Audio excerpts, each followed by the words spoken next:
Senhoras e senhores, está começando mais um episódio do Carteiras do Condado, esse programa tão querido em que a gente apresenta o resumo das mentes das mais brilhantes do mercado financeiro, que os gestores falam mensalmente em suas cartas, vídeos, podcasts, publicações em geral.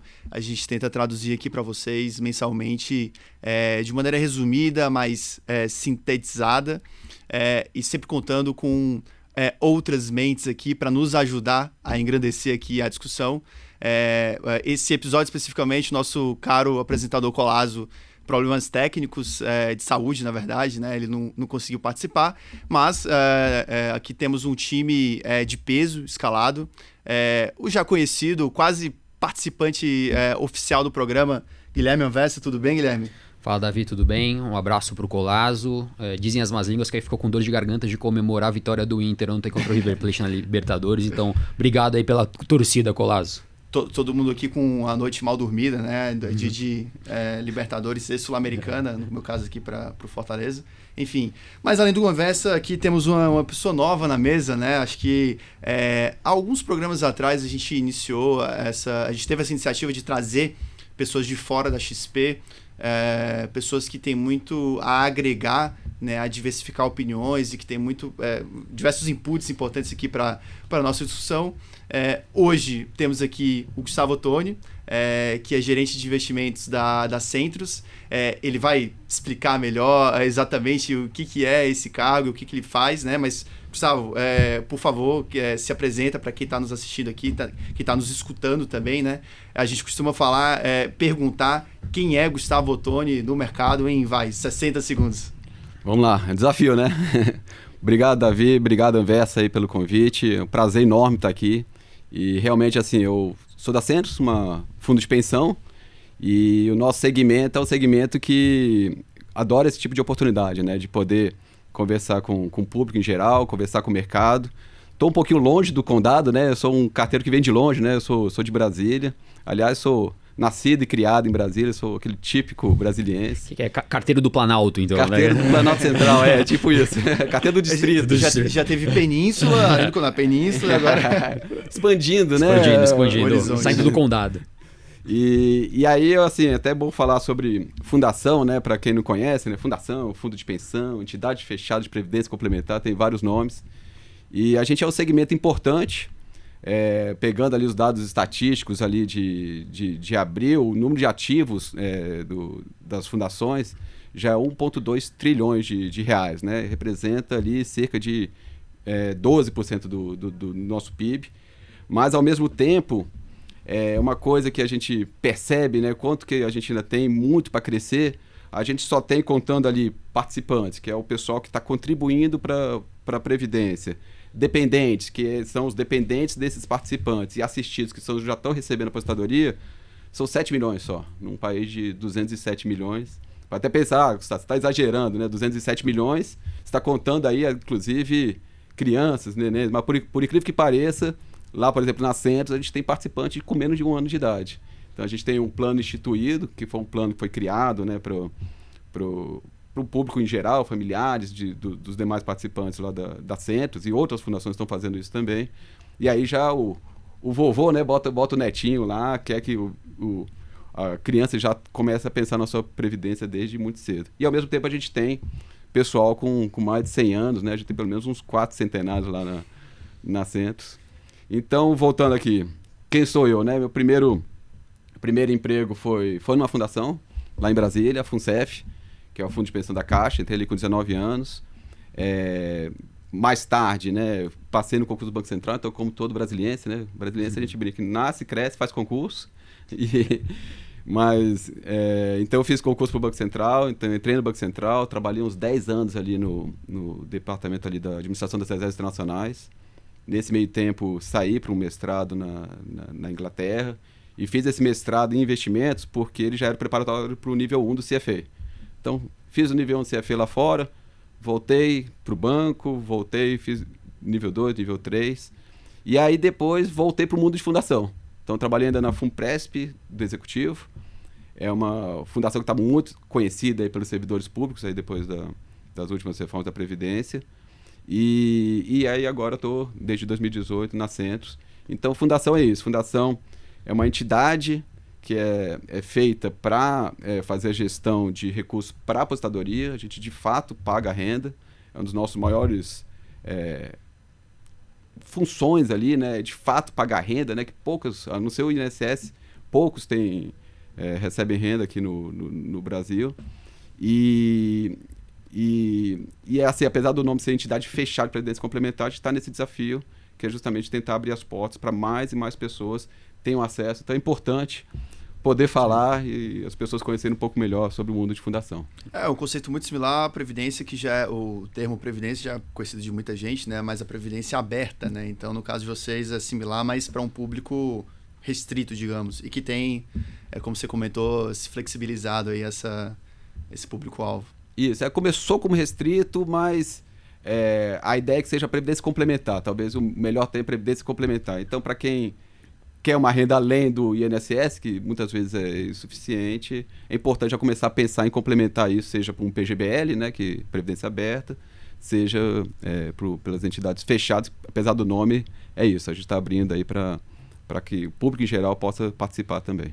Esse segmento eu acho bem interessante, assim, porque quando a gente pensa no segmento de fundos de pensão, mas no mundo, pegando Estados Unidos, por exemplo, vocês podem até me ajudar aqui, já que tem mais experiência nesse segmento, mas o tamanho desses agentes, né, e a capacidade de movimentar os mercados, né, assim, é gigantesco, né? Acho que se você pega um estado aleatório dos Estados Unidos, o fundo de pensão dos trabalhadores de não sei o quê, vai ter lá bilhões e bilhões de dólares, né? Algo nessa linha. Não, sem dúvida. Os fundos de pensão, mundo afora, são sempre uns participantes importantíssimos do mercado financeiro e nem precisa ir para muito longe. Você vai ali, Chile, você tem a participação grande ali das AFPs, né, lá no Chile.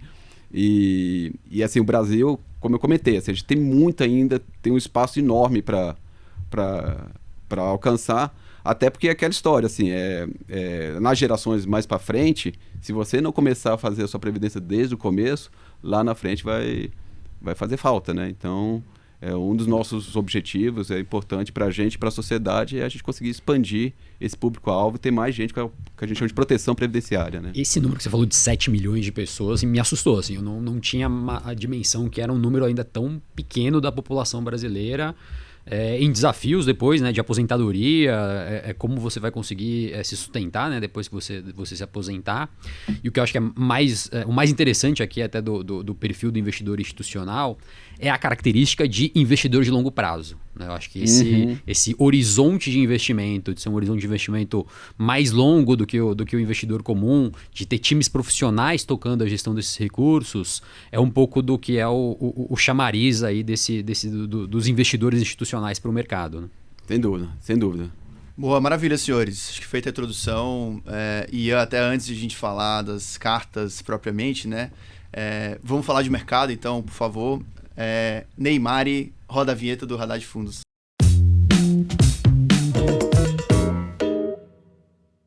Senhores, o mês de julho foi um mês positivo, pensando em Brasil, até no mundo como um todo, né? Acho que essa tendência que a gente tem visto pro kit Brasil, digamos assim, ela persistiu. Sinais positivos na margem aqui no local, lá fora também, sinais principalmente da economia americana benignos, digamos assim. Então, falando primeiro de mundo, foi um mês em que teve um evento relevante, assim, o Banco Central americano tá prestes a cortar os juros, né? Ele subiu mais 25 pontos base e o mercado já está esperando mais uma alta ali para ser feita, mas um movimento que está muito próximo do fim. E no mundo como um todo, outras economias já estão cortando os juros, né? Então foi o caso do Chile, que também fez um corte até que surpreendeu alguns, né, de 100 pontos base.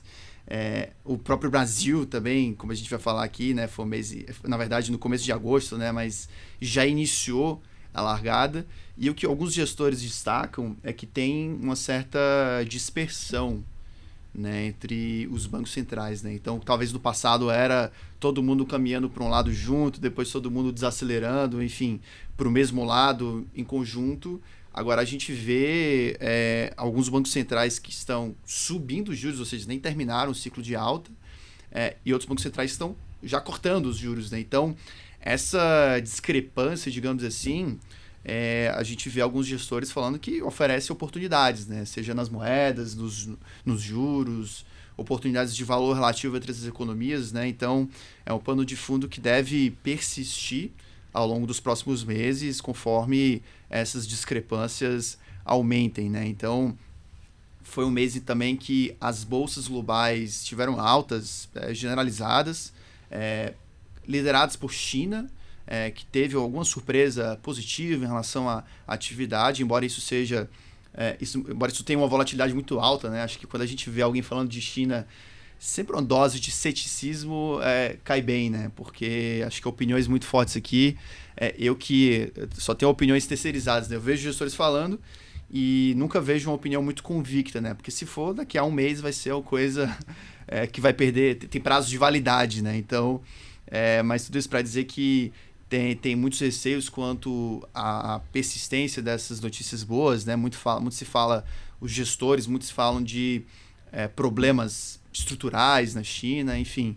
Mas os Estados Unidos também continuaram esse movimento curioso até na ótica dos gestores de alta, né? Eu digo curioso porque muitos gestores durante muito tempo estavam vendidos na Bolsa Americana até jogarem a toalha, né? Acho que devido a uma inflação que arrefeceu minimamente, a economia que também não desacelerou conforme imaginavam e ao mesmo tempo toda a questão dos avanços tecnológicos e as notícias em relação à inteligência artificial, como impulsionaram as principais empresas, né, que formam o índice S&P, por exemplo. Então, tudo isso corroborou para essa alta, principalmente do Nasdaq, mas o S&P também. Mas é engraçado porque a gente ainda vê muitos gestores reticentes em comprar a bolsa, né? Nos níveis de valuation, de preço atuais, é muito difícil de carregar essa posição comprada, né? Então até a gente vê pouca gente posicionada, seja a favor ou contra, né?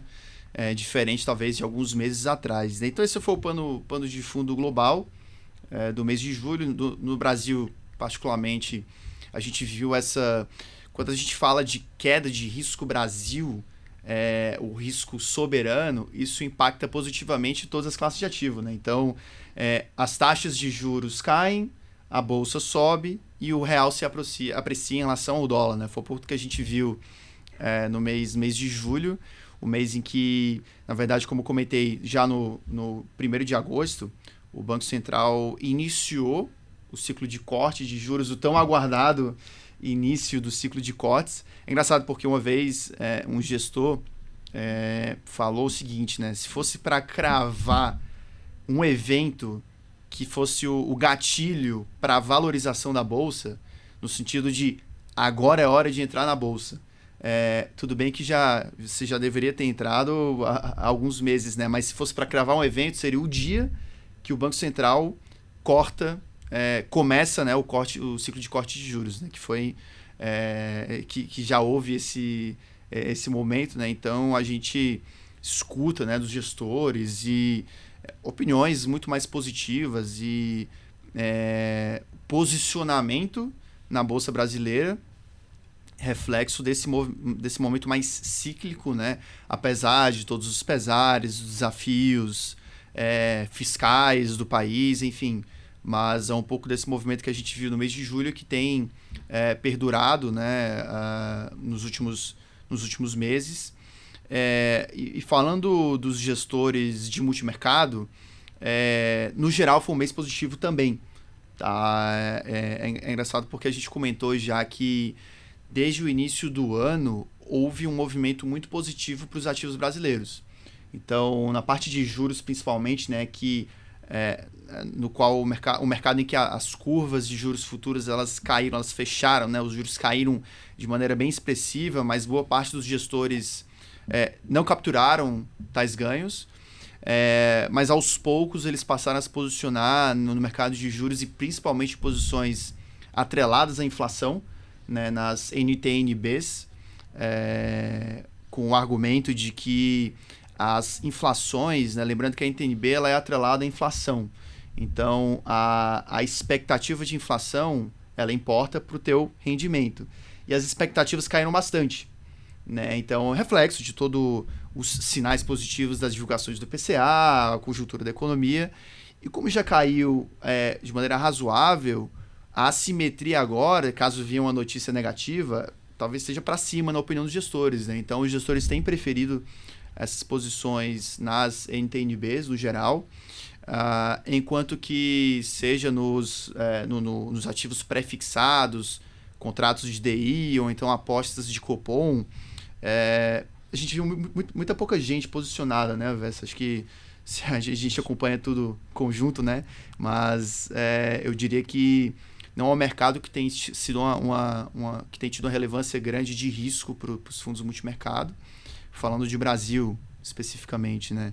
E ainda de Brasil, com posições compradas no real contra o dólar, a gente tem visto de maneira mais comum nas carteiras dos gestores, e também bolsa, né, que eu comentei aqui, bolsa que durante muito tempo tinha sido patinho feio, né? Muitos gestores que tinham zerado a posição, até tinha posições vendidas na bolsa brasileira, passaram a voltar a comprar posições, manter posições compradas em ações brasileiras, ou de valor relativo, mas com apostas mais voltadas para as empresas de consumo, a economia doméstica aqui do Brasil, que tem tido uma valorização razoável nesses últimos meses. Então, isso tem sido uma contribuição positiva para os fundos multimercados em geral. E aí, falando de mundo, o que a gente vê, eu comentei aqui, né, existe uma certa dispersão entre como os Estados Unidos estão se comportando, como a Europa está se comportando, como os países asiáticos, que é menos comum na carteira dos gestores, né? O mesmo Latam, que até os gestores têm mais propriedade, né, para avaliar Chile, México, Colômbia, mas passa a ser um jogo de você capturar essas assimetrias entre o que o Banco Central deve fazer e o que está precificado na curva. E aqui não tem muita direção, né? Se vai ser para o campo positivo ou negativo, o trabalho do gestor é capturar onde tem essa assimetria, onde pode ser um movimento que ele tenha ganhos para o fundo, né? Então, sejam os países que devem começar a cortar juros e os juros estão em níveis altos ainda, né? Você aposta a favor da queda dos juros, ou então mesmo, como escutei um gestor falando de Chile, né? O Chile começou a cortar juro, mas a curva futura já precifica uma queda, assim, exagerada até, tipo, no padrão de juros futuros serem próximos ao que está precificado nos Estados Unidos. Então, o que ele tem posição? Tem posição a favor da alta, posição tomada nos juros futuros de Chile daqui a 5 anos, né? Então, tem muito esse jogo de política monetária, né? De capturar onde que tem uma discrepância entre o preço do ativo e a opinião do gestor. E aí, isso com reflexo também nas moedas, né? Que tem outros fatores que acabam influenciando, mas também acaba sendo comum, né? Ser representativo no orçamento de risco dos fundos multimercado, né? Para fechar aqui o radar de fundos, para a parte de bolsa tem sido, como eu comentei aqui, né, a parte mais macro tem sido muito positiva, né? Então basta que as taxas de juros futuros caiam, que todo o valuation das empresas brasileiras, né, ou seja, os coeficientes que você vai usar para a taxa de desconto, eles caem também. E isso aumenta o preço, né? Então tem um fator macroeconômico que ajuda as empresas brasileiras que foi muito positivo. E aí volta a se discutir, né, os fatores micro, digamos assim, né? E aqui eu acho que tem uma dispersão de opiniões também, né? Porque vai muito mais do caso a caso, né? Cada empresa tem a sua particularidade. E aí entra o trabalho dos gestores, né? Os gestores fazem esse stock picking, que a gente chama, que no caso não dá para generalizar aqui setores ou mesmo a bolsa como um todo. Você tem uma diferença, né, de saúde financeira, nível de alavancagem, o posicionamento competitivo das empresas, decisões de alocação de capital, enfim, tem diversos fatores, mas que está no escopo dos gestores fazerem essa seleção de ações. A gente viu agora no mês de julho um mês positivo em que os gestores, em sua maioria, ultrapassaram o índice Bovespa, né? E é esperado que tenha uma certa volatilidade nisso, né? Porque o índice, por ser muito concentrado, nos meses em que, por algum motivo, Petro e Vale vão muito bem, naquele mês especificamente, o índice vai melhor do que a maioria dos gestores, né? Mas em todos os outros casos, é esperado que eles gerem esse valor, e o que a gente tem visto nesse ano como um todo, tá? Acho que depois de 2 anos muito ruins, né? Quedas expressivas, fundos emblemáticos caindo de maneira exagerada, a gente tem visto essa recuperação, e o que é curioso, alguns fundos estão subindo mais de 20% no ano. E o cara, qualquer um que tenha saído da bolsa, né, depois de ter ficado muito machucado, uma alta de 20% é muito expressiva, né? Então, poxa, um intervalo de 6, 7 meses já andar tudo isso.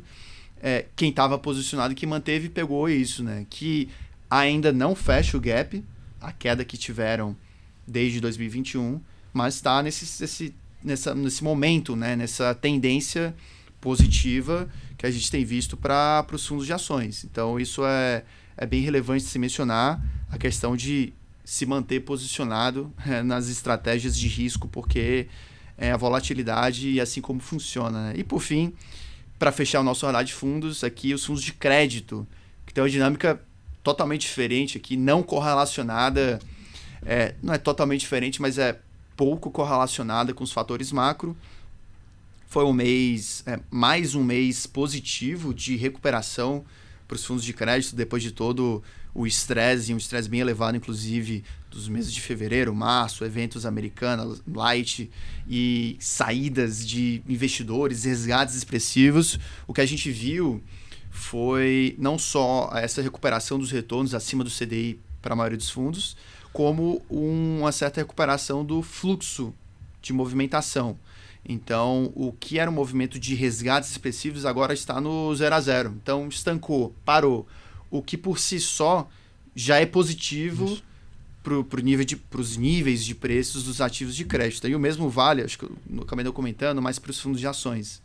Então, também os resgates estancaram, e só o fato de não ter mais saída, que os fundos não tenham mais que vender os papéis, isso já ajuda, uma alavanca positiva para os preços das ações em geral, né? Então, acho que isso são 2 fatores super importantes para mencionar aqui, mas o que a gente escuta dos gestores é que um evento generalizado, como foi de Americanas, lá que boa parte dos fundos tem, que vai impactar bastante os fundos, de que assim, não se vê um caso como esse, assim, depois do que aconteceu, os gestores revisaram bastante suas carteiras, né? Então, isso corrobora para um cenário em que não tem um evento de estresse assim, iminente, né? Que a gente consiga, que gere preocupações relevantes, né? Então, é um cenário um pouco mais benigno na margem para o mercado de crédito.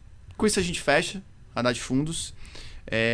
E aí, para a gente começar a nossa discussão aqui, Anversa, o que você trouxe de bom aqui para a gente? Legal, e até aproveitando, Davi, esse radar de fundos, eu queria compartilhar algumas impressões. A primeira delas de crédito. A gente teve ali nos meses de abril, maio, uma aceleração muito forte no nível de resgates, muitos investidores ali preocupados com uma espiral de impacto nos fundos de crédito privado. Isso desacelerou de maneira importante, né? A boa notícia agora é que no net a gente vê até algumas casas, alguns fundos captando. Então, acho que é um bom comportamento aí, médio aí do investidor de fundos de crédito privado. Boa parte ainda continua alocado, então eu imaginava até um movimento muito maior do que realmente aconteceu na prática. A gente está falando ali de mais ou menos 60 bilhões de reais que foram resgatados de fundos de crédito privado, mas para uma indústria que mais do que dobrou nos últimos 2, 3 anos. Ações, infelizmente esses 20% aí de retorno que a gente está vendo, 15, 20% que a gente está vendo de retorno na média dos gestores de ações, uma boa parte dos investidores não está pegando, porque tem ali na média ali 30% dos fundos de ações tomaram ali resgates importantes aí nos últimos um ano e meio. Então, mais uma vez mostrando a dificuldade de tentar fazer market timing numa alocação de longo prazo, principalmente em veículos de ações que tem essa visão mais de fazer stock picking e comprar boas empresas. E o último ponto aqui, pensando em multimercados, no lado de multimercados, um primeiro quadrimestre ali bem complicado, toda a crise bancária, depois uma recuperação bem expressiva dos mercados que não estava muito no radar dos investidores. Os multimercados já começaram a performar um pouquinho melhor, só que o nível de resgate ainda não acalmou.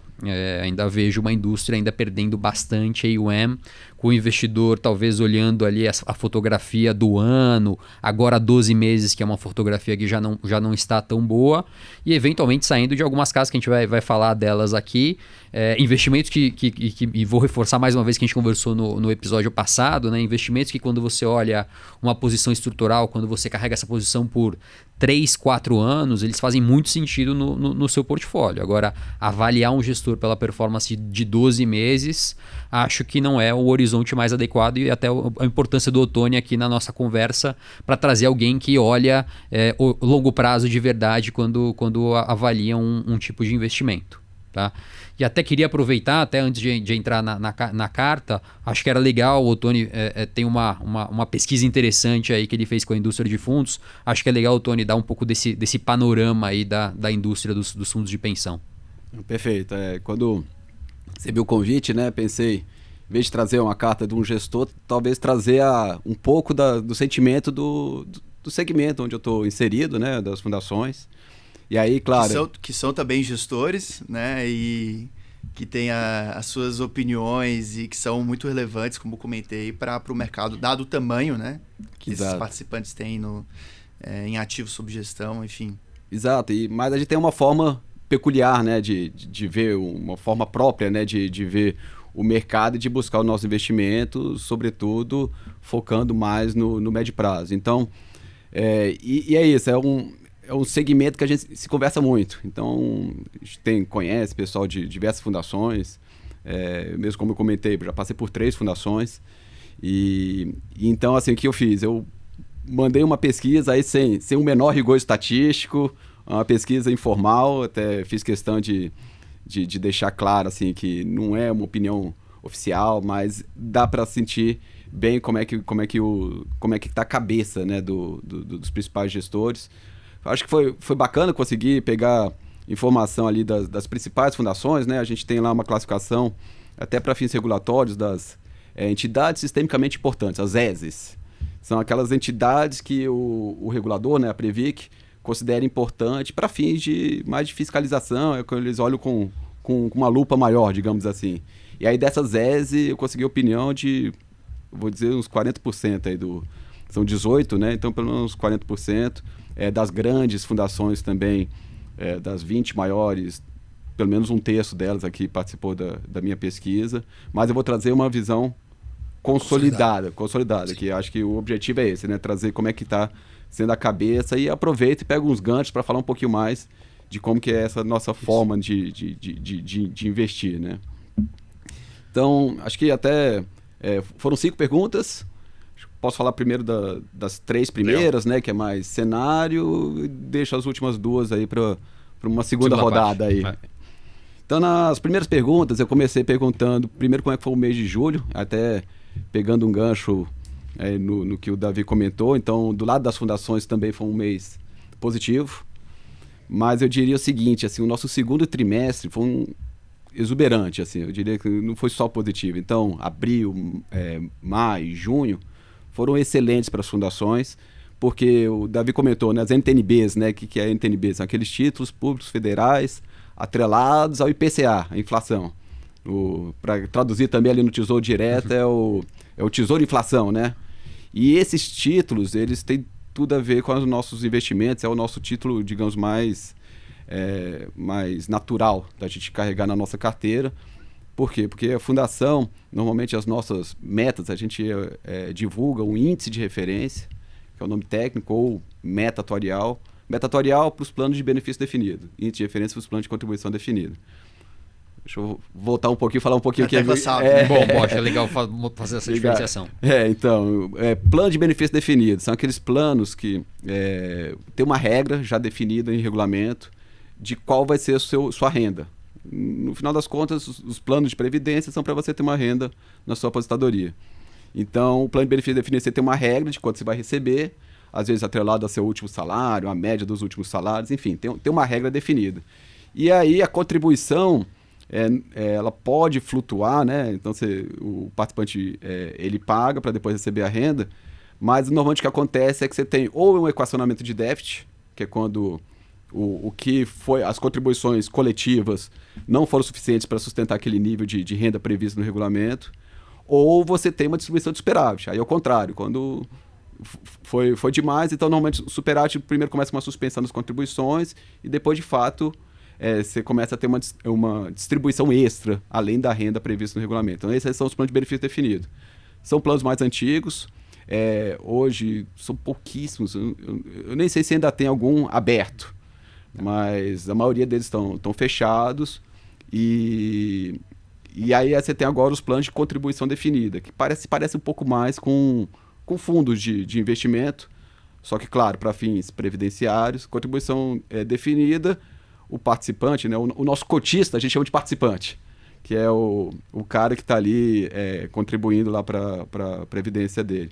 Então ele faz as contribuições, a depender de quanto que rende esses recursos, a depender do nosso desempenho na gestão dos investimentos, aí, ele vai receber uma renda maior ou menor. Quando ele vai entrar em aposentadoria, é feito um cálculo, e aí você tem diversas formas de ter essa renda.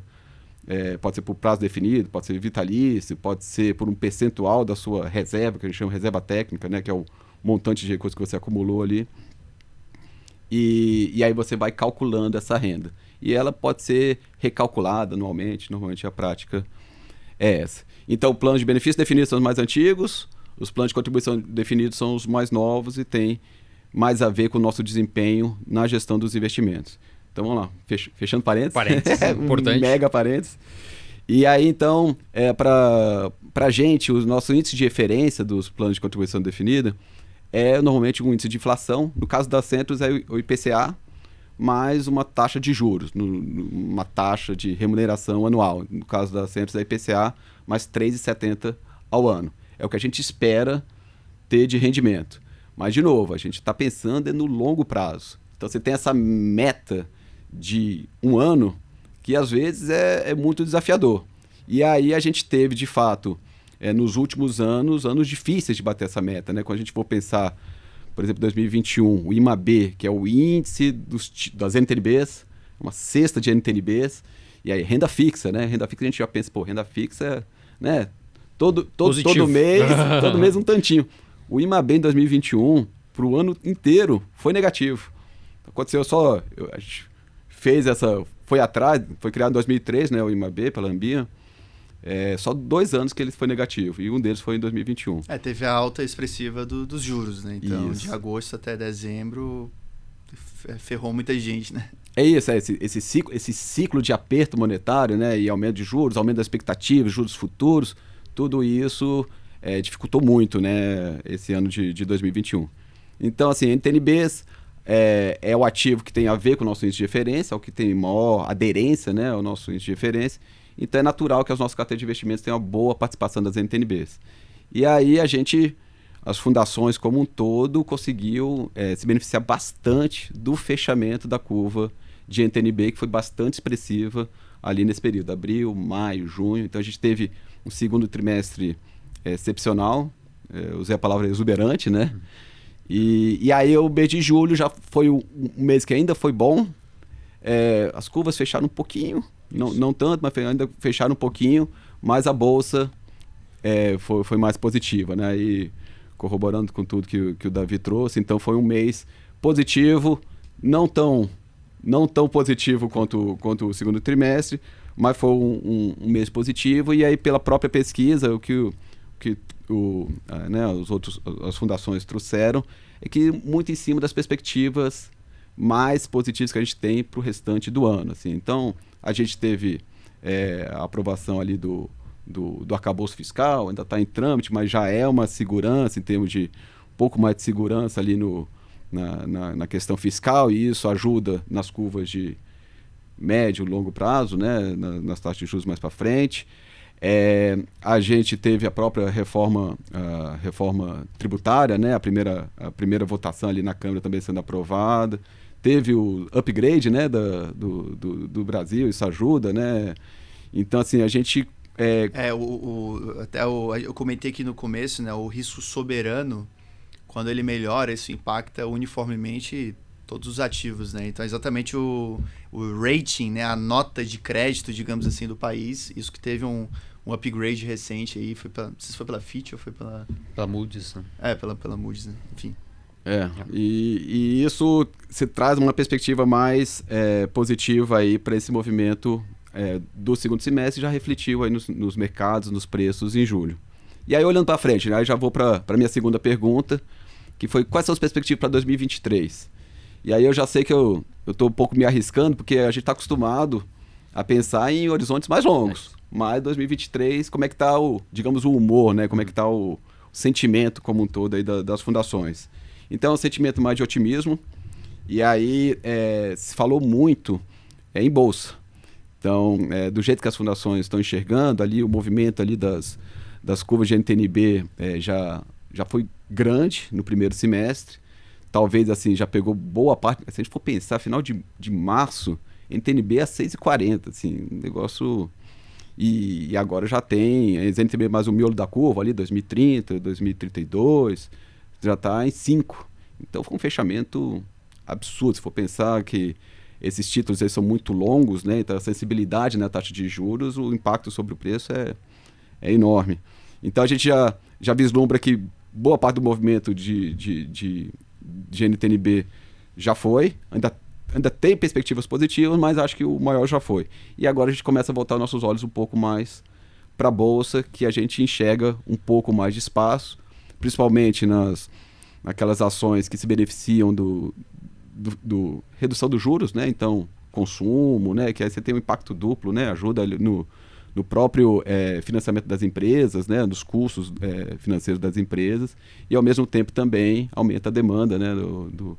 Então, principalmente esses setores aí, é um setor que as fundações estão de olho. Isso é curioso até, acho que vale um adendo aqui, porque eu falei no Radar de Fundos que na ótica macro, a queda de juros ajuda as empresas. Então, a taxa de desconto cai e aí, por si só, isso já dá um bump ali no preço, né? E aí você pensa, poxa, mas qual que é a simetria, né? Já que já caiu, tem mais para cair, mas a queda de juros ela também ajuda no balanço, né? Na parte micro das empresas, o quanto que vai pagar com juros, o quanto que é questão da demanda, né, para os produtos, enfim. A queda da inflação, né, ajuda muito as empresas, e isso tem um espaço ainda para ser incorporado, digamos assim, no micro, na perspectivas micro das empresas.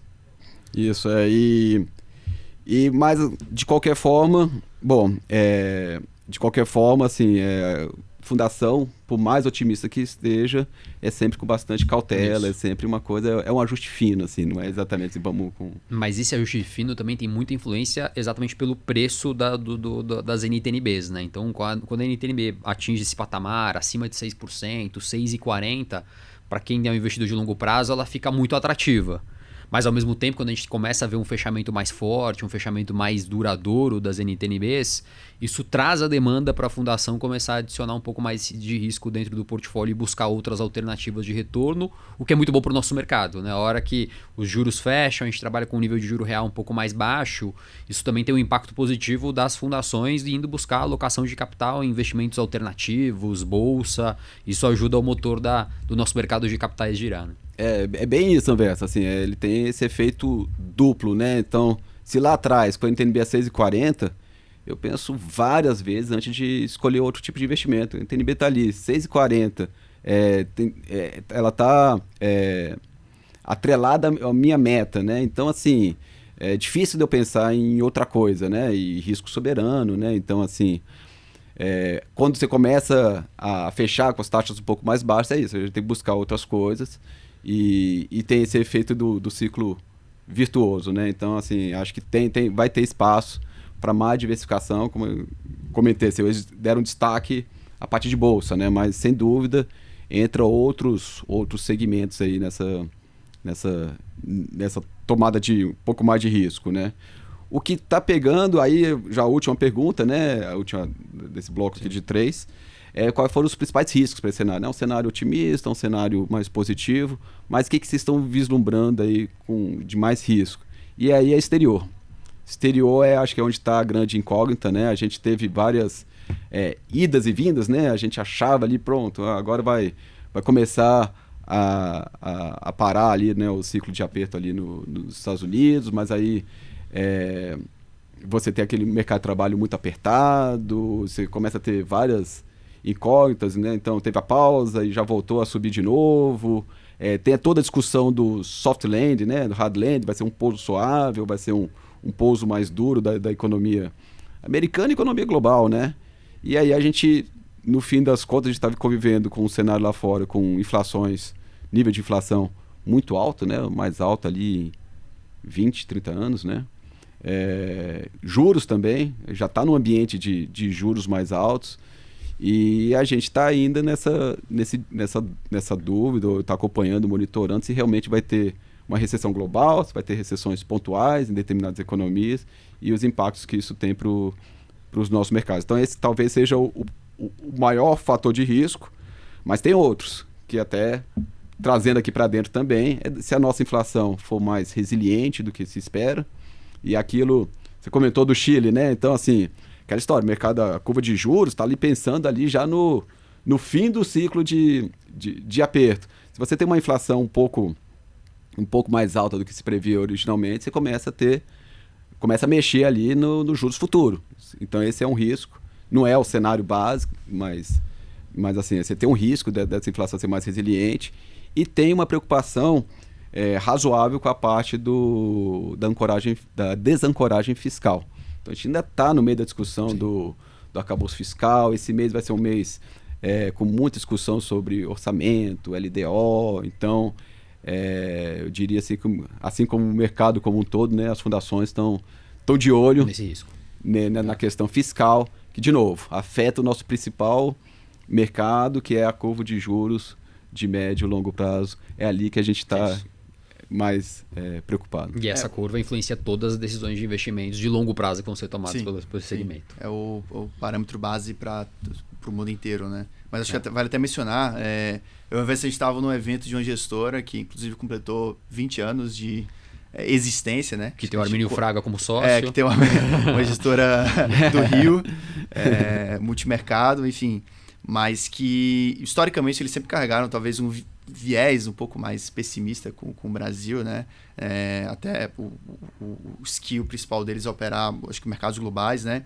Mas os argumentos, acho que eles citaram para essa visão não otimista com o Brasil, digamos assim, acho que a questão do nível de juros dos Estados Unidos e como que isso deve perdurar, quando você pensa no diferencial de juros em relação ao Brasil e o impacto disso para a moeda, já não é mais tão atrativo como era há alguns meses atrás, né? Então, esse gap tem fechado e o que para alguns gestores que estão mais otimistas com o real, não é muito bem o caso deles. Então, eles inclusive estão comprados em dólar contra real e outras economias de América Latina.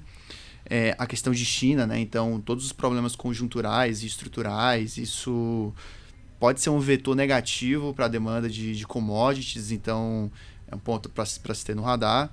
E aqui no Brasil, a persistência de inflação de serviços especificamente, que eles mencionaram, que está em níveis altos ainda, né, que não arrefeceu como arrefeceu os demais elementos do IPCA.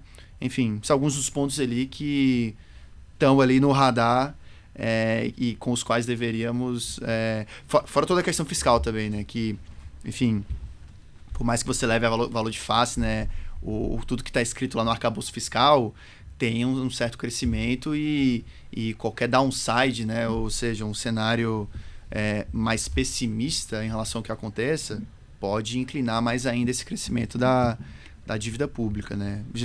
Eu esqueci de algum ponto? Não, preciso aí as visões do Gavi Investimentos, que ainda não estão em carta, né? Mas já em breve também por escrito. Aqui tá um resumo já da carta da Gavi. Futura Gavi, carta. Eu queria até aproveitar que o Otônio comentou desse risco, né, principal que as fundações enxergam no mercado global, para começar falando de uma carta de uma gestora global. Então, anualmente a PINCO ela divulga a visão secular deles. E essa visão é uma visão de 5 anos. É uma carta que eles divulgam geralmente no meio do ano. E essa é uma carta, acho que é importante assim todo ano parar para ler, porque exatamente traz um pouco dessa visão global de um comitê super sênior, né? A gente está falando de uma gestora que tem Ben Bernanke avaliando e participando ali do board. A gente tem o Richard Clarida, que estava no Fed aí há um ano atrás também contribuindo. Então é um corpo técnico super sênior, e além deles terem um time muito bom tecnicamente falando, eles trazem experts para discutir anualmente. Trouxeram um que eu gosto bastante, que é o Niall Ferguson, que é um historiador super renomado, para trazer uma visão da história global ali nesse contexto do que está acontecendo. E o que é muito legal da PINCO... Desculpa te interromper, mas só para quem não conhece a PINCO, estou tentando lembrar aqui, mas eles são a maior gestora de gestão ativa de renda fixa do mundo, né? Isso, de renda fixa do mundo. E o que é interessante ali nessa visão global, e essa carta deles, né, esse outlook secular, é que isso já é bem tradicional, né? Eles criaram alguns termos, né, que depois foi usado até no Covid, mas quando todo mundo falava do novo normal, eu lembrava do novo normal da PINCO, que eles falavam ali nos anos, no pós-2008, que era o novo normal de juros baixos. Depois eles criaram o termo New Neutral, que era um juro se estabilizando num patamar um pouquinho maior. Então, as cartas deles, né, esses relatórios seculares, trazem muito para os conceitos para o mercado. E o conceito que eles trazem agora é o conceito do mundo pós-choque, pós os choques que a gente viveu. Choque do Covid, choque das guerras, né? Seja a guerra Ucrânia ou essa guerra entre Estados Unidos e China. As consequências disso não são consequências que vão ficar apenas em um ano. Eles acham que isso vai perdurar por mais tempo. Então, eles têm 4 consequências desse ambiente de um mundo pós-choque. O primeiro, que está atrelado até com o posicionamento dos gestores, né, que é um crescimento global abaixo do esperado. Então, as economias vão crescer menos, a taxa de juros é uma taxa de juros que ela vai ficar ancorada num patamar um pouco mais alto, mas os bancos centrais vão conseguir fazer o trabalho ali de equilibrar o nível de inflação para os próximos anos, mas a gente vai ainda coletar um ambiente de mais dificuldade de crescer a bonança que a gente viu nos últimos anos. Segundo ponto é aumento de volatilidade, então traz mais implicações para a nossa vida aqui como alocadores de capital. No passado nós tínhamos, né, e os bancos centrais foram muito ativos durante o Covid, com os cheques, com uma expansão fiscal, que agora vai ser mais difícil. É mais difícil você conseguir ser mais ágil na política monetária, é mais difícil você conseguir ser mais ágil agora na política fiscal. Muito do canhão fiscal já foi utilizado. Então, esse canhão fiscal que foi utilizado para atenuar a volatilidade dos preços de ativos no passado, eles enxergam que esse mecanismo agora vai ter mais dificuldade de funcionar. Então, é o mercado mais volátil que a gente já tem sentido. Terceiro ponto são os choques de oferta. Então, oferta de mão de obra, essa mudança geográfica da produção que estava mais voltada na Ásia, e os americanos agora vão fazer um pouco mais, se voltar mais ao México, por exemplo. Então, tem um rebalanceamento aí de choque de oferta no mercado de trabalho, que traz consequências mais estruturais para o médio e longo prazo. E o último ponto que eu diria que é um termo até que se aplica à nossa vida como investidores brasileiros, a gente já está mais acostumado, mas para o americano é mais novidade, que é o termo resiliência. Que é entender que nesse mundo de crescimento mais baixo, mais volatilidade, existem oportunidades de investimento, mas você vai ter que ser paciente. uma paciência que o investidor americano não está tão acostumado assim, porque foram 10, 15 anos de baixa volatilidade com custo de capital super baixo, né, as taxas de juros mais baixas. Agora, num patamar mais alto, essa resiliência de eventualmente agora aproveitar investimentos mais conservadores, mas que estão por uma treasury ali a 5, 5,5% já ficaram mais interessantes. Essa resiliência aí para o investidor global vai ser importante, mas eu acho que essa é a lição do investidor brasileiro desde sempre, né? Essa importância de permanecer investidos em janelas de mais longo prazo. E último destaque, eu queria dar alguns riscos também que a PINCO enxerga, com toda essa questão de aprofundamento de inteligência artificial que impactou o preço das bolsas, a aceleração da polarização. Vamos passar o ano que vem novamente por eleições nos Estados Unidos, então risco de ser uma eleição ainda mais polarizada e risco de ataques de segurança cibernética, né, que é uma preocupação das gestoras de maneira geral. Estava conversando ontem com uma gestora quantitativa global que comentou de alguns ataques que tem sofrido, tem investido muito em cybersecurity, exatamente porque as assets acabam virando aí polos também de ataques. Então são duas preocupações importantes aí que a PINCO traz estruturalmente. Eu acho que ter essa visão mais estrutural ali dessa visão secular da PINCO, uma leitura importante aí anual dos investidores brasileiros. Esse geopolítico ele é complicado, né? Porque ele é o imponderável, né? Assim, o geopolítico simplesmente acontece. A gente viu bem aí como é que foi Ucrânia e Rússia, né? Como de repente aí os preços das commodities ficam todos desancorados, né? Então, assim, o geopolítico é um risco complicado de você lidar com ele, né? Você tem que estar preparado sempre. E aí, quando você tem essas tensões crescendo, acho que esse também é um dos fatores de risco fundamental num ambiente de mercado que já é um ambiente que não é muito tranquilo, como você falou, né? Da resiliência, né? Assim, é um ambiente que inflação mais alta, com juros mais altos, então você ainda tem que ficar atento ali com... Não é tão simples, né? São riscos, não é o que a gente espera que vai acontecer, mas é... E como é uma visão estrutural, não é uma coisa de uma semana, é uma coisa assim, que a gente vai ter que aprender a conviver, né? Às vezes aparece uma semana o grupo Wagner nas manchetes, acelera um pouco a escalada, depois uma tensão geopolítica maior entre Estados Unidos e China. Até se me lembrou um ponto que a PINCO coloca, né? Independente de qual lado, né, republicanos, democratas, eles vencer, qual lado vencer as eleições, a demanda da população é de uma postura ainda mais dura com a China. Então são coisas estruturais que nós, como investidores, a gente vai ter que aprender a conviver e dimensionar risco na hora de compor portfólio. Não vamos conseguir escapar dessa volatilidade global. Posso pegar aqui então? Manda mal.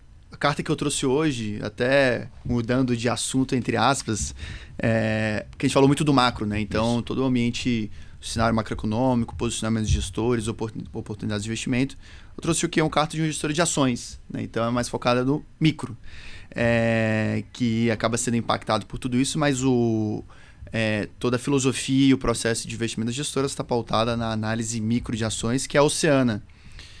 A Oceana, que é uma gestora que é referência de gestão de ações no Brasil, está baseada no Rio, né, que inclusive concentra essas referências, né, Dynamo, Atmos, IP, enfim, diversos exemplos aqui de gestoras no Rio. Ela é uma delas e que nasceu, é curioso até essa história, uma Vessa já contou no Outliers. A Oceana nasceu em outubro de 2008. Então, timing bom para montar uma gestora de ações. De ações. Você vê o mundo desabando nos Estados Unidos. Então, na ótica empresarial, é um forte aprendizado. E o fundo também começou um pouco depois e teve essa queda no início e, enfim, histórico de super sucesso. Mas eles contam na carta que eles completam, né, os 15 anos de existência em outubro agora de 2023, que é uma marca que separa boa parte das gestoras. Então, acho que a gente conta nos dedos das mãos e dos pés, talvez, quem são as gestoras de ações que têm mais de 15 anos de existência aqui no Brasil, né? Então, é um jogo muito difícil.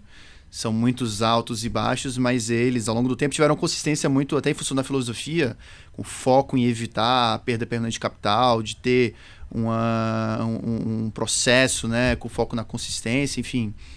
O que marca ali as estratégias deles. Eles têm a estratégia long bias, long only índice ativo, até como parâmetro aqui, né, o fundo long only da Oceana, o Oceana Selection, que é a carteira livre que eles podem montar, enfim, sem ter essa comparação com o Ibovespa, né, ele sobe 17,3% do ano. Né? Então, naquela linha que eu comentei com o investidor que estava fora da bolsa, queria estar na renda fixa, né, para pegar o juro alto. Bom, o fundo já está até o fechamento de julho, subindo 17% no ano. Ele e diversos outros, contra 11% do Ibovespa. Né? Então, para exemplificar também esse excesso de retorno que os gestores de ações têm gerado sobre o índice no ano. E aí, em 5 anos, o fundo, pegando o fundo long only Oceana Selection, ele sobe 84% contra 54% do índice, que também é um alfa expressivo.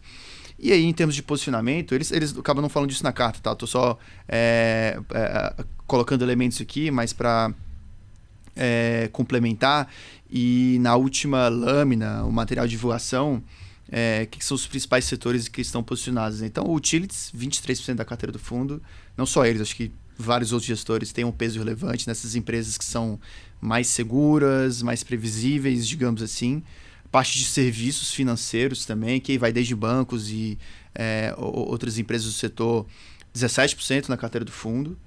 E aí, por fim, consumo discricionário, que aí pega talvez mais esses setores que se beneficiam, as empresas, né, que se beneficiam da alta de juros, dessa melhora da economia doméstica, digamos assim. E em termos de posições, pegando a carteira aberta na CVM, né, de abril, que eram as maiores posições, né? Então, Equatorial e Eletrobras aqui na parte de utilities e na parte de serviços financeiros, Itaú, BTG e Banco do Brasil, que são até outros nomes que a gente vê um tanto comuns na parte de outros gestores de ações, né? Mas dito tudo isso, o que é a temática central da carta deles? É a alocação de capital. A alocação de capital que as empresas fazem, né? Então, é curioso, né? Porque eles explicam um pouco da função do analista. O analista de ações, ele tem infinitos elementos para analisar, seja sobre a empresa, o setor, a modelagem financeira, enfim. E um desses elementos é as decisões de alocação de capital da empresa. Como que a empresa vai alocar os recursos excedentes, né? Quais projetos que ela vai originar e o destino que ela vai fazer uso do capital. E aí você pode concluir que são boas decisões ou más decisões, e isso faz muita diferença, né, para o retorno da ação no longo prazo, né, e que, por consequência, o analista deveria dar um peso relevante nisso, mas eles comentam na carta que talvez não se dá um peso tão relevante para isso nas análises em geral. Talvez até por um pouco da subjetividade inerente a você avaliar a decisão que o CEO tomou.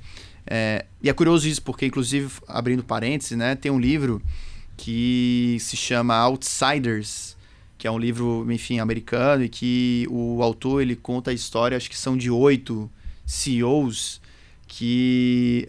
cujo grande mérito para o sucesso da empresa foram boas decisões de alocação de capital. Então, mais do que qualquer outra decisão de questão operacional, como a empresa vai executar a sua estratégia, gestão de pessoas, enfim, como vai alocar o capital. Então, isso é muito curioso, você entender que talvez seja um fator dos mais relevantes, né? Esse é um livro das recomendações do Warren Buffett. Você pega a lista de recomendados, o Outsiders aparece lá dos principais. Já fica um brinde aqui para a dica cultural, né? A gente não... Dica cultural do Warren Buffett. Do Warren Buffett. Mas outro elemento interessante também, que esse conceito, né, de uma empresa boa alocadora de capital, é o que a gente chama de compounder, né? Porque você aloca o recurso excedente, né, parte do seu lucro em novos projetos que vão te ter uma taxa de retorno sobre esse capital investido elevado, e com isso você multiplica o valor da empresa.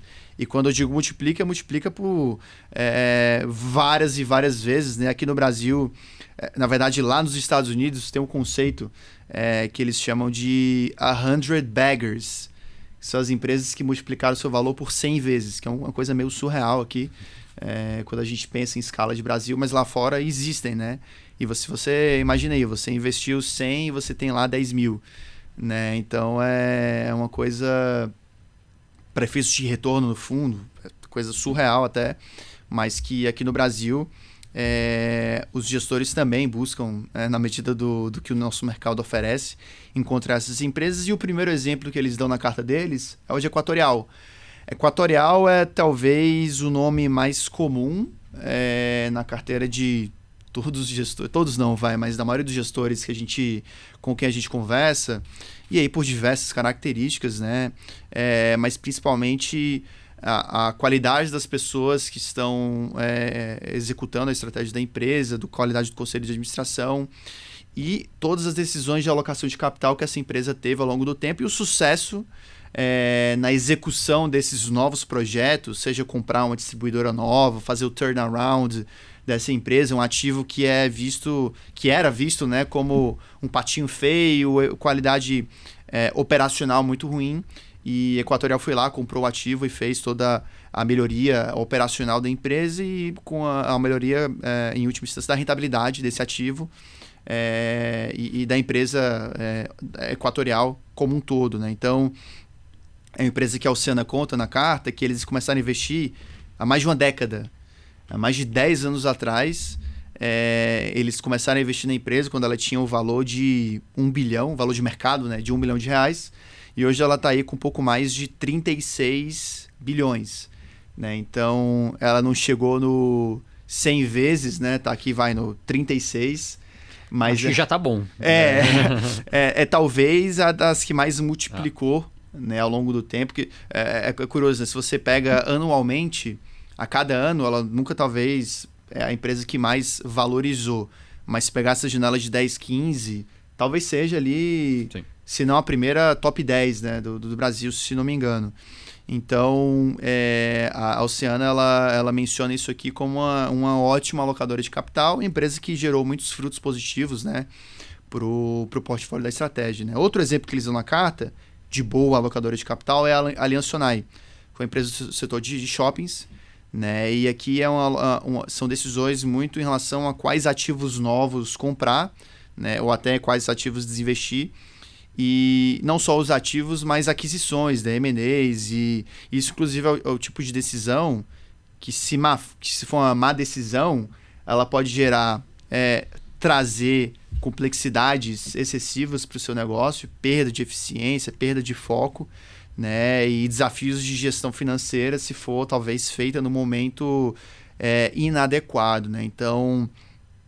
Toda vez que tem algum M&A né, de empresas aqui no Brasil, é sempre um trabalho do analista julgar né, os desafios e muitas vezes até as pessoas superestimam o quão positivo vai ser e depois você se depara com a realidade, né? As dificuldades de integração, enfim. E você tem um retrocesso, né, como aconteceu com alguns bons exemplos né, recentes, inclusive.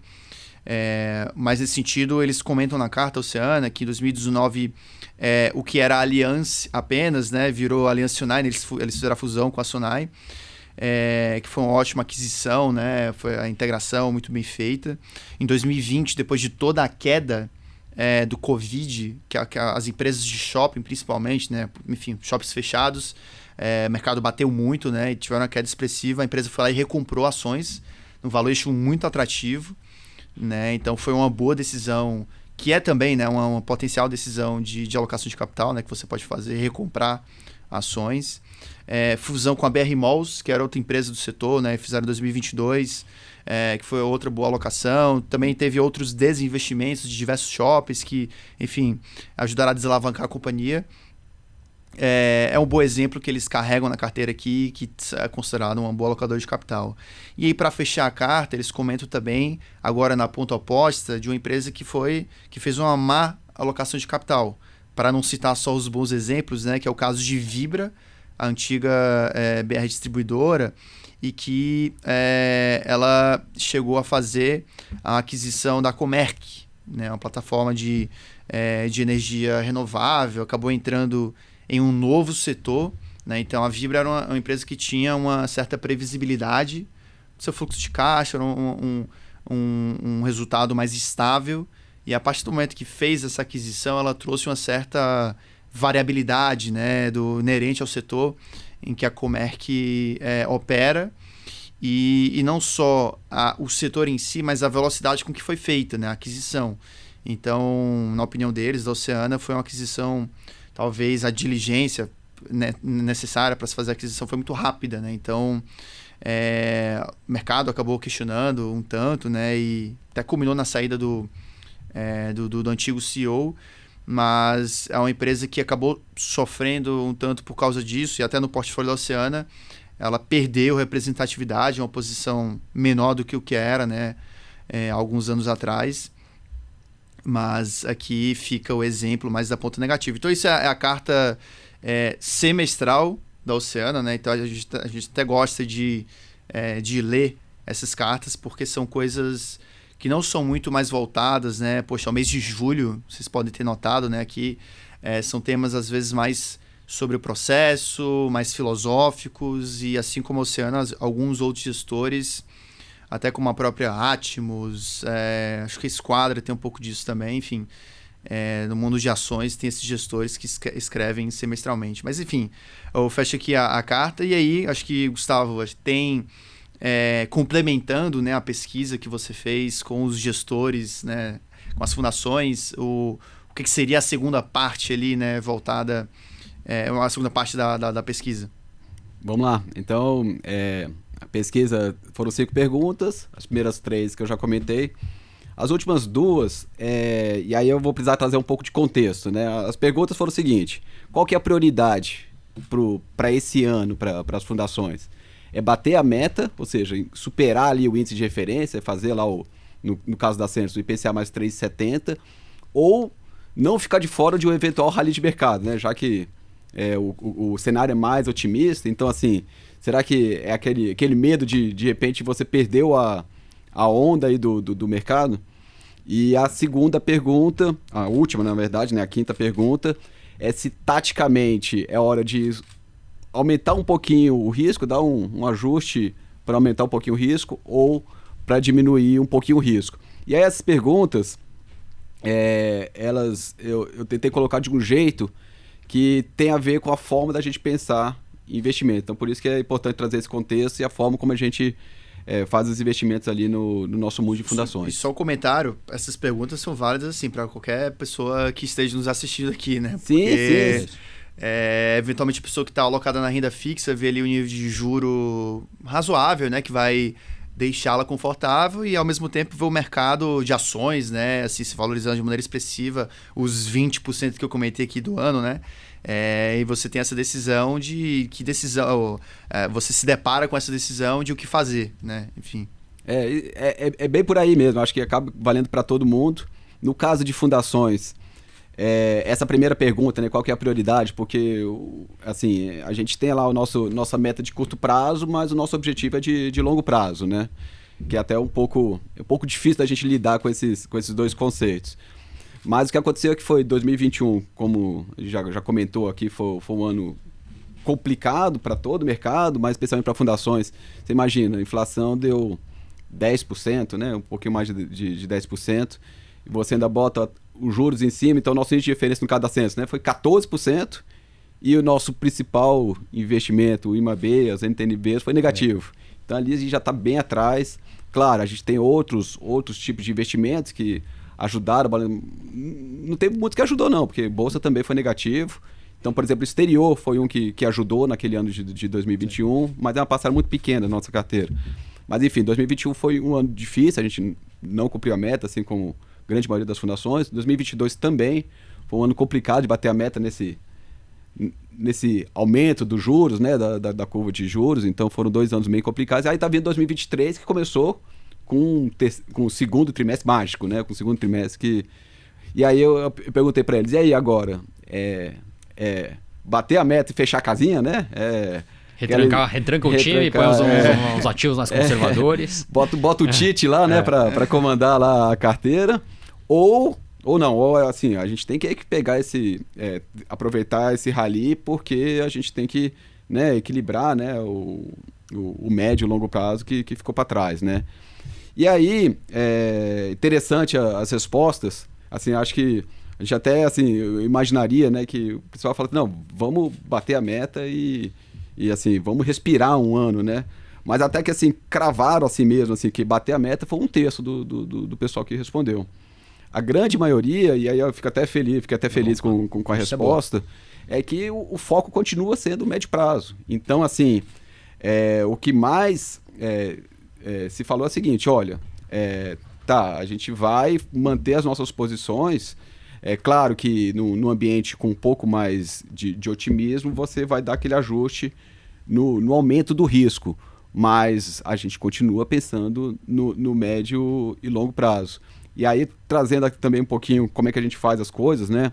Na Centros, por exemplo, na verdade, todas as fundações, a gente faz a política de investimento todo final de ano ali. Normalmente, a gente leva ali para a reunião do conselho, ou no mês de novembro, ou no mês de dezembro, para aprovar as políticas de investimentos. E uma das partes importantes da política de investimentos é onde a gente aprova a alocação estratégica, né? Qual que é a carteira modelo para a política de investimentos, teoricamente, é para ser feita para os próximos 5 anos. E aí a gente aprova essa carteira modelo, mas a gente revisa anualmente, uma carteira modelo. E aí, esse exercício é um exercício que a gente leva muito a sério, é um exercício que a gente já começa ali em setembro, às vezes antes, a gente já começa discutindo com o mercado, cenários, a gente começa fazendo uma projeção de indicadores econômicos para os próximos 5 anos. Imagina, o que é se projetar câmbio para 5 anos no Brasil, né? Assim, inflação já é difícil, PIB também já é desafiador, imagina câmbio.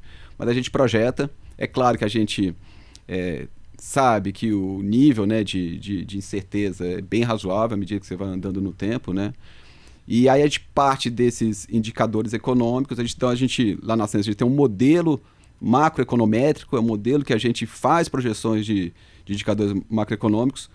O que sai desse modelo a gente discute, então nada é automatizado, né? Não é uma esteira que passa pelos modelos e vai direto ali. A gente não é um fundo quant, né? A gente tem a parte bastante de discussão, a parte mais subjetiva. A gente refina esses indicadores e aí a gente coloca no outro modelo, o modelo de macroalocação de ativos. Então ali nesse modelo de macroalocação de ativos, a gente tem todos as classes de ativos que a gente pode investir. Então não só as NTNBs, mas nós temos, claro, né, os títulos pré-fixados, isso em renda fixa, tem crédito privado, a gente tem bolsa doméstica, a gente tem exterior você tem renda variável exterior, você tem crédito externo, a gente tem fundos imobiliários, né, mercado imobiliário. A gente, claro, muitas fundações ainda têm imóveis para renda, né? Imóveis físicos, que é mais difícil de você modelar e de você fazer esse tipo de coisa, mas é uma outra fonte de investimento. A gente tem os ilíquidos, né? Private Equity, FIPS, né? E também tem um componentezinho que a gente é um segmento de investimento, mas não é tão comum no mercado como um todo, que é a nossa carteira de empréstimos consignados, né? Então, assim, nos bancos tem, né, naturalmente, mas aí está na nossa carteira os empréstimos consignados.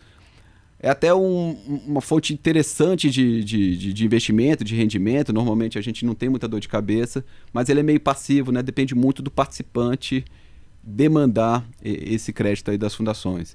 Então a gente pega todos esses possibilidades de investimentos, a gente faz uma modelagem, usamos lá simulações de Monte Carlo, a gente trabalha, né, com a parte estocástica, né, assim, a gente tenta modelar, né, os caminhos, né, desses fatores, e aí a gente tem uma matriz que a gente, dependendo do nível de risco, você tem uma alocação estratégica para cada um dessas carteiras. Então é uma coisa que a gente está sempre trabalhando, a gente está sempre aprimorando. Então, por exemplo, do ano retrasado para esse ano, a gente começou a usar técnicas de reamostragem, né, para deixar essa matriz de transição que a gente chama, né, de quando você caminha a alocação em relação ao nível de risco que você quer tomar para cada plano. Então, assim, com a reamostragem deixa isso mais suave, porque quando você trabalha com média variância, você tem muita solução de corner, então tem muita descontinuidade nessas alocações, isso é complicado. Então a gente está sempre aprimorando, é uma coisa que a gente leva muito a sério, e assim como a Centros, né, outras fundações fazem o mesmo. Então, isso tudo para dizer que é o seguinte, a nossa alocação estratégica é uma coisa que a gente realmente toma como um guia, não é estático, né? A gente não...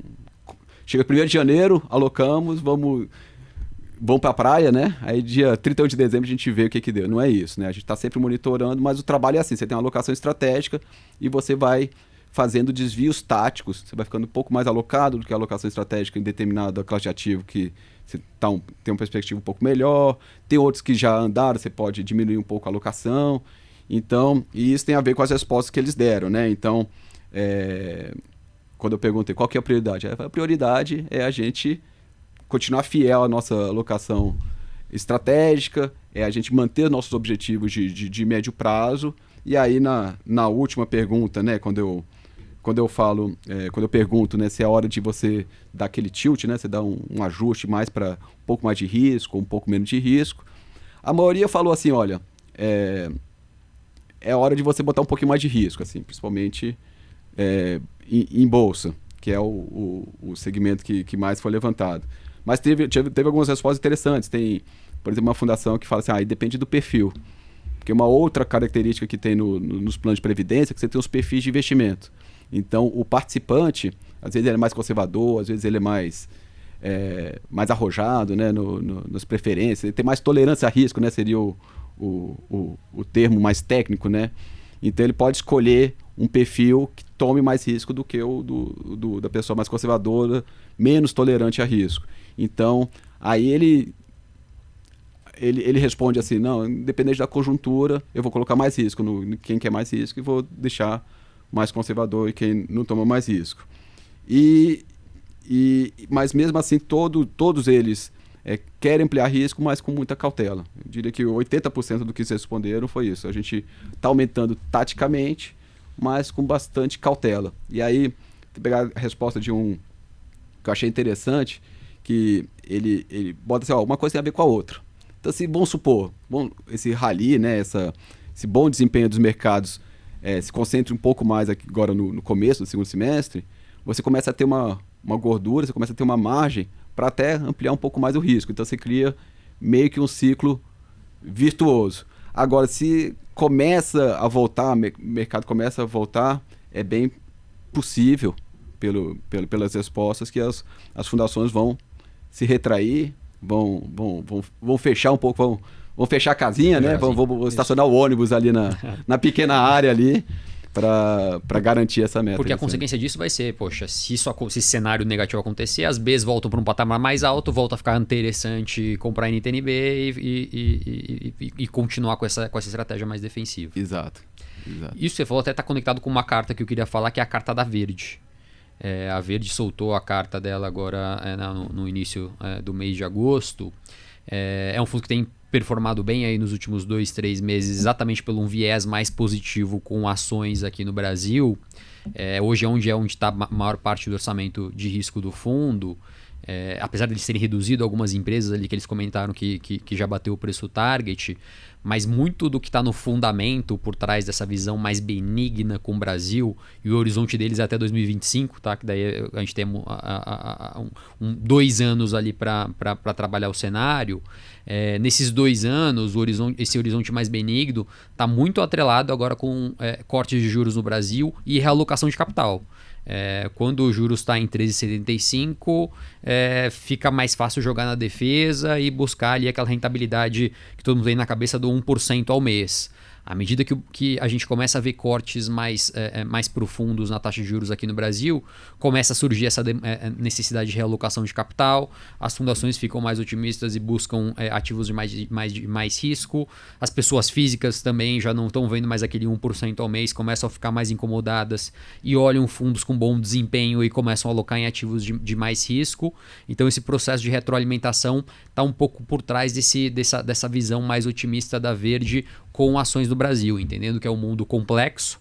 Até por isso, eles continuam short nas bolsas globais, né? Short em S&P num tamanho menor, mas continuam. Que restaram, né? É um dos poucos ali que continuam, mas já reduziram o tamanho de posição para contrabalancear o risco da carteira, mas com essa visão mais estrutural de Brasil. Então, seja através da bolsa, seja adicionando posição agora comprado em real, vendido em dólar.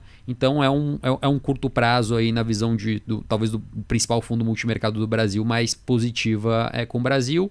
E aí mais como adições de portfólio também, uma posição comprada em rúpia, moeda indiana, e short no renminbi da China. Então, para mostrar um pouco dessa complexidade aí que a gente tem dos fundos multimercados, a gente fala das macro nas grandes posições, mas é uma carteira diversificada, que tem ouro, que conseguiu no mês passado também ter uma atribuição positiva em commodities, então traz esse diferencial dos fundos multimercados de trabalharem com estratégias mais sofisticadas. Só um adendo aqui que o VET subiu 2,24 no mês, né? E contra o CDI de 1,07, ou seja, 1,20 a mais, né?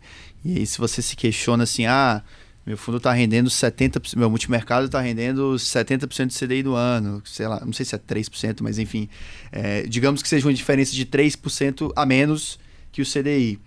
Pode ter muito bem um mês que ele vai subir 3% a mais, em um mês só. Tira a diferença. Vai subir 3% a mais que o CDI. Então essa diferença, ela fecha, ela some rapidamente, né? Porque o fundo tem risco, tem volatilidade, é assim que funciona, né? Os movimentos de queda e de alta também, né? Por isso que é muito importante ampliar esse horizonte, porque é nesses meses que a rentabilidade do ano inteiro é feita. Talvez é um mês só que vai garantir que ele esteja acima do CDI e não abaixo, né? Enfim, acho que vale esse ponto aqui de verde. Se tinha mais uma carta... Acho que só para talvez complementar um pouco dessa visão mais macro e trazer a Genoa também, que solta os seus relatórios mensais também de posicionamento.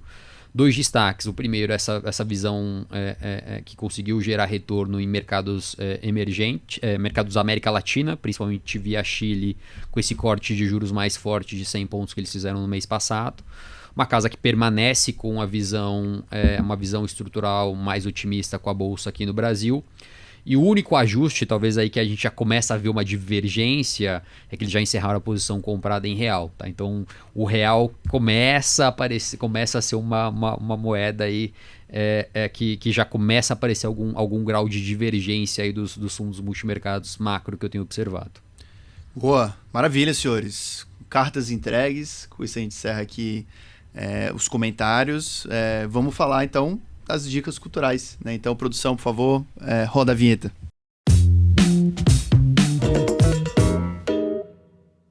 Vou começar aqui então, falando da minha dica cultural, que na verdade são 2 em 1, né? 2 filmes, e são 2 filmes que estão tanto conectados com o mundo que a gente está vivendo hoje, o mundo de inteligência artificial. E todos os avanços, sejam tecnológicos ou discussões já puxando para o lado do filme morais, né? E o primeiro deles se chama Garota Artificial. É um filme que, inclusive, acho que não está em nenhum streaming, então para assistir você busca outros meios alternativos para assistir o filme. Mas a premissa é de o desenvolvimento de uma inteligência artificial bastante avançada. E ele é um suspense / drama também, porque com esse avanço você passa a surgirem justamente essas questões éticas e morais e o como que é tratada essa consciência própria, né? É um filme bem interessante, assim, que faz você refletir, né? Que é o objetivo dele. Saiu esse ano, é um filme recente. Garota Artificial. E conectado com esse tema também, um filme um pouco mais antigo, mas é super bem avaliado, é Ex Machina, que é um filme também que tem essa premissa de um cara que trabalha numa empresa de tecnologia e que surge um projeto em que ele precisa avaliar, né? Fazer um teste aqui com uma inteligência artificial que foi desenvolvida, e a partir daí você desenvolve, né, muitas questões também morais sobre a avaliação dessa inteligência, enfim, mas não vou dar muitos spoilers aqui, mas é um filme bem interessante também, Ex Machina, e aí esse eu acho que tá, não sei se é Apple TV, a gente vai, para você que está nos assistindo, vai estar plotado aqui na tela, ficam aqui as minhas dicas culturais. Anvessa, o que você trouxe de bom aqui pra gente? Dica cultural, eu vou aproveitar o evento da Pinco, onde eles receberam o Niall Ferguson, e recomendar um dos livros mais recentes dele, que é A Praça e a Torre. Ele tem vários legais, Civilização, Ascensão do Dinheiro, mas esse tem mais ou menos 2 anos, que conta um pouco dessa relação das redes, de como as pessoas têm... a informação está cada vez mais descentralizada. Ela saiu da torre, ela não está mais na torre, e agora ela está mais na praça. Usa uma cidade italiana com referência ali por trás da leitura do livro. Eu acho que Niall Ferguson, para quem gosta de história, é uma boa leitura, e a Pinco utilizou aí no seu fórum secular. A dica cultural é talvez o autor, né? Porque você comentou da Ascensão do Dinheiro, é um documentário que tem no YouTube, inclusive, de graça, assim, e assim, é super interessante. Acho que principalmente para quem está começando assim, a buscar entender a história do mercado, como a gente é o que é hoje, e ele começa lá desde a Itália, lá, os judeus dando crédito, né, de maneira quase que ilegal. Vai pra ideia de Florença, os Médici, ele vai bem na história. Bem interessante, assim, né, enfim, boa dica. Gustavo. Vale tudo? 100% liberado vale aqui. Porque você falou de Gávea aqui, eu pensei da dica cultural, a inauguração do Museu do Flamengo lá. Parece que ficou bacana, uma brincadeira. Não, minha dica cultural vai ser um livro, inclusive, que um colega ali da Centros me emprestou. O livro é antigo, mas eu li recentemente, bastante interessante. É o Mercadores da Noite, lá do Ivan Santana. E é legal porque é um livro que ele escreve na década de 90, mas o livro se passa ali... Se não me engano, começa na década de 60, vai até 2000. E é muito interessante porque ele mostra aquele mercado antigo, né? Então, o personagem lá, principal lá, ele opera ali na Bolsa de Mercadorias lá de Chicago, ainda tem os pitches, né? Tem a figura do scalper, né? O cara que opera lá dentro. Então, assim, para quem gosta de mercado, é um thriller, né? É uma ficção, ele tem uma narrativa legal, assim, ele vai e volta no futuro, no passado. O Ivan Santana escreve super bem, é muito, muito bom o jeito que ele escreve, ele é detalhista. Tem uma parte lá do livro que o personagem passa por uma cirurgia plástica, ele vai descrevendo os detalhes da cirurgia plástica, assim, aí no final você entende, né? Ele pegou um amigo médico, né, cirurgião plástico lá, que ajudou, né? Foi o consultor dessa parte. Mas é legal e interessante que o nome do livro é Mercadores da Noite, porque eram traders, né? Não necessariamente um grupo, cada um em um lugar do mundo, mas eles iam no domingo à noite, cada um ia ali para o seu terminal, ali para o seu escritóriozinho, para tentar antecipar os mercados. Então, as coisas que já aconteciam no final de semana, já no domingo à noite, a vantagem deles, né? A vantagem comparativa deles era já começar a operar antes de abrir os mercados asiáticos, e aí eles conseguiam... Tinha um alfa para capturar ali nos minutos iniciais da segunda-feira. Eles iam ter dificuldade agora com os criptativos, né? Os criptativos é 24/7, então não teriam perderia essa vantagem comparativa dele. Mas é um livro muito legal, você lê numa sentada, rapidinho e bem interessante. Boa, maravilha, senhores. Acho que com isso a gente encerra nosso programa. Anvessa, como sempre, obrigado aqui pela participação. Ótimo papo. Gustavo, principalmente, né? Nosso convidado de honra aqui, de peso. Posso só fazer um último agradecimento? Sim, por favor. Eu queria agradecer aos meus colegas do segmento de fundação, que pela pesquisa foram todos bem solícitos, assim, ficaram felizes, né, de poder trazer o segmento aqui pro Stock Pickers aqui. Realmente é um podcast que acho que todos eles ouvem lá, então agradecer o pessoal aí, foi ótimo ter. Legal. E a gente agradece também, né? Enfim, bom. E para você que está nos assistindo aqui ou ouvindo, né? E bom, sigam-nos nas redes, o canal do Stock Pickers no YouTube, mídias no Spotify, enfim. Obrigado pela participação aqui e até o próximo mês. Tchau!